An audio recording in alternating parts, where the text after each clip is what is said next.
On a twist and turn event, pane video riri kutenderera pasocial media raassistant inspector Mandi Zvidza vachidedzera kuti maChina ese tikuapa 48 hours ngaabude munyika yeZimbabwe nekuti ari kuba gold neZANU-PF time varakasvigananda.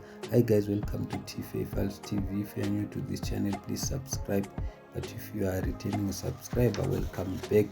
Assistant Inspector Mandi Zvidza has sparked chakos after boldly declaring himself in charge of the ZRP amid allegations that he stole a police Ford Ranger vehicle. In a dramatic twist, Mandi Zvidza appeared in a video dismissing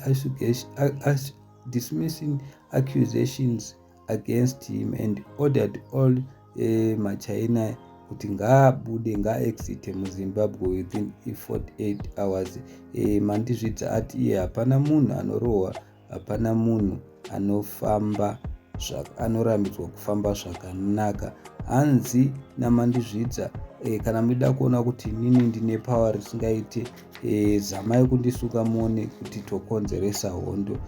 If you really love your country, support me. Ndozvataura Mandi Zvidza kana kuri kuti munonyanya kufarira country yenyu ndisupport. So handisi guys unoti kudini hazvo, asi on a twist 10 event tichitaura seizvezvi like now, current situation, current update zvadhakwa. Officer Mandi Zvidza hanzi vabatwa and is currently in police custody. Assistant Inspector Mandi Zvidza was reported over the radio to have stolen a Ford Ranger from ZRP headquarters in Harare. He allegedly went rogue, claiming he was taking charge of ZRP with immediate effect and ordering all Chinese nationals to leave Zimbabwe. Preview post: this man Assistant Mandi Zvidza claims kuti ndiye ari in charge of ZRP. ZRP iri kuti Mandi Zvidza stole a police vehicle and urged all ZRP stations in Mashonaland East to more roadblocks and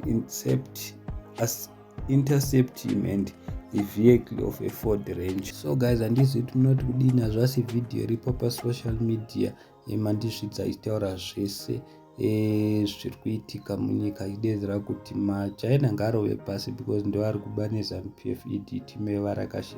Mandi Zvidza adedzera kuti hatisi kuda hondo, kana muchida kuti zvinhu zviitike zvakanaka ngavangotedzera zvandataura panapa.